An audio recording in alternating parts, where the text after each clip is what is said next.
এখন duty complete করে ready হয়ে বারোয় তোলার উদ্দেশ্যে বাইকের কাছে এসে দেখছি বাইকের হাওয়াটা কম আছে, তাই এখন হাওয়াটা দিয়ে নেবো। হাওয়াটা দেওয়ার জন্য আমাদের যে হাওয়া মেশিনটা আছে কোম্পানি, সেই হাওয়া মেশিন থেকে হাওয়াটা দিয়ে দেবো। হাওয়াটা দেওয়ার জন্য হাওয়ার যে মেশিনটা আছে মেশিনটা স্টার্ট করে দিয়েছি, স্টার্ট করে এখন হাওয়াটা দিয়ে নেবো। হাই এভরিওয়ান, সবাই কেমন আছো? এখন কালকে তলায় যাব। কালকে তলায় যাওয়ার কারণটা হচ্ছে আমার ওয়াইফ কালকে তলায় আছে, ওখান থেকে নিয়ে যাব এখন বাড়িতে। দেওয়া কমপ্লিট করে এখন বারোয় পড়লাম। ঘড়ির সামনে এখন দাঁড়িয়ে আছি, লেকটাউন ঘড়ির সামনে যে সিগন্যালটা আছে সেই সিগন্যালে দাঁড়িয়ে আছে। লেকটাউনে এটা বড় ঘড়ি, ঘড়ির পাশে যে বিরিয়ানির দোকানটা আছে, বিরিয়ানির দোকানটা অসাধারণ বিরিয়ানি বানায়। এটা ছাড়লে আমরা বারোয় গেলাম আমাদের উদ্দেশ্যে। গাইস কিছু দূর চলে আসলাম, আর এটা কোন জায়গাটা তোমরা কমেন্ট করে জানাও। তারপর দেখতে দেখতে ঘটপুকুর চলে আসলাম। আমার বন্ধুটাকে নামিয়ে আমি চলে যাবো এখন জীবনতলা হয়ে এখন চালকেতলা। নামিয়ে বললাম তুই যা, আমিও বার হই।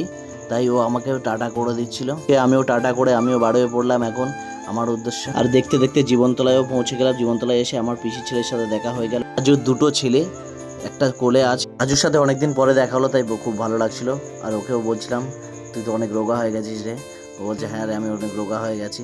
আর এদিকে এটা ওর বড় ছেলে। দেন ওদেরকে টাটা করে বারোয় চলে আসলাম।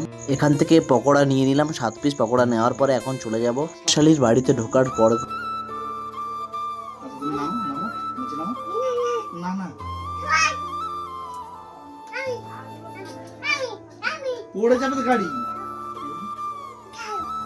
কেন এমন বায়না ধরেছে, ও গাড়ি থেকে নামতে চাইছে না। দিন পরে ওর পাপাকে পেয়েছে, তা এখন তো নামবেই না, ও স্বাভাবিক।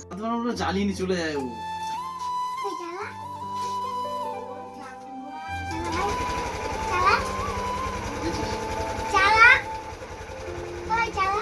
গিয়ার থাকে ওখানে স্টার্ট করে দাও।